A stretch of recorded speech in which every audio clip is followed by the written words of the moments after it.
How do you talk to your middle school teenager about heavy topics like suicide? Well, let's talk about that today on Tips on Teens. My name is Kent Toussaint. I'm a licensed marriage and family therapist, and I specialize in helping kids, teens, and families to live happier lives. I lead two organizations, Teen Therapy Center and the nonprofit 501c3 organization, Child and Teen Counseling, both here in Woodland Hills, California.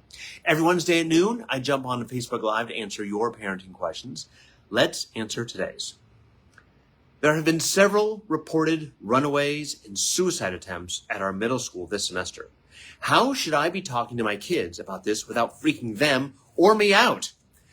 Thank you for your question. This is a really tough one.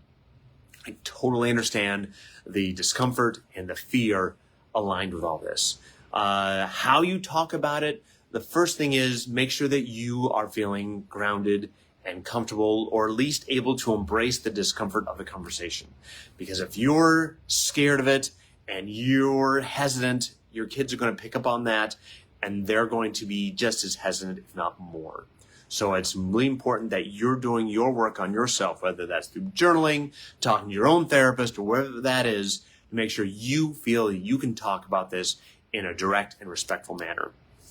Second, let's create an environment where there's little to no distraction, where you guys can talk. Maybe that's in the car, maybe that's in her bedroom or on the kitchen table. And again, that is without a cell phone present. I know that's a challenge, but that's, the cell phone is just going to get in the way. Third is just to talk about it directly with some compassion.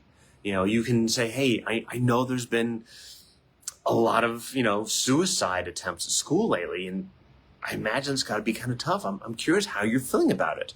Now, you may get the, I don't know, don't let that throw you. It's okay. Stay in the conversation and say, well, if I were you, I would have a lot of feelings. And I just want to let you know that I want to be a safe place for you to talk about that. And you may still get the shrugging of shoulders and say, hey, I just want to make sure you're feeling safe and you don't feel alone, because a lot of times suicide or running away comes from the same place of feeling trapped, feeling overwhelmed, feeling like you don't know what to do. And so it feels like, it's the cliche line, it's the permanent solution to a temporary problem.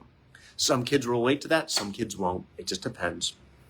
But I want to make sure you don't feel trapped. And I'm wondering, have you ever felt this way? Have you ever felt like you need to kill yourself or run away to escape your problems?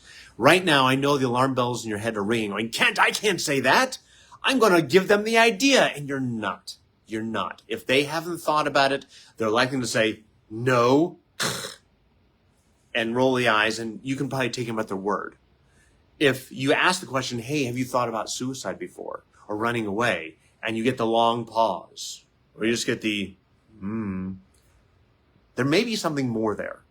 And I think it's okay to acknowledge that, hey, your long pause or your ambiguous answer, makes me concerned because I love you so much. And I want to make sure that you don't feel alone and that you don't feel trapped.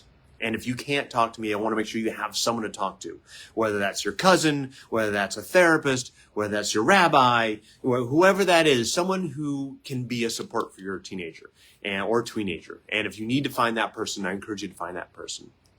But it's talking about, coping skills that, through creativity, through physical activities, social activities, grounding exercises like breathing exercises. There's a lot of things that help, but helping them understand that being alone with these feelings is overwhelming. Sharing these feelings in a safe place where you're not going to feel judged, where you're going to feel supported, not necessarily that you're going to give the answers, just that you can just listen and understand may be enough. And I think it's in helping to create those environments and helping them understand that those environments are there.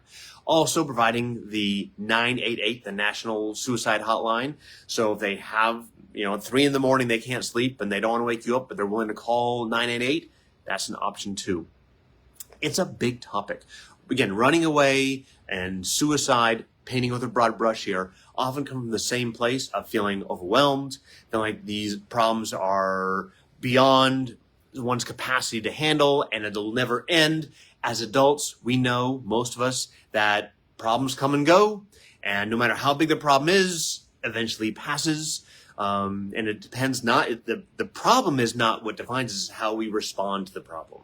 And helping our kids understand how we respond to problems is what defines us, who we are, not the problem itself. This is a huge topic, obviously, and I'm going to scratch the surface a little bit, but I think it's really important to talk about kids directly about this in an open and healthy conversation, not trying to convince them, not trying to change their minds, but help them understand that you understand how they feel. That's our question for today. Again, my name is Kent Toussaint with Teen Therapy Center. If you want more information, give us a call at our phone number below. We love to hear your questions. If you want me to answer your question here on Tips on Teens, you can email us at tipsonteens@teentherapycenter.com. You can also join our Facebook group, Tips on Teens. We'd love to have you join. Thanks again, and I'll see you guys next week. Bye-bye.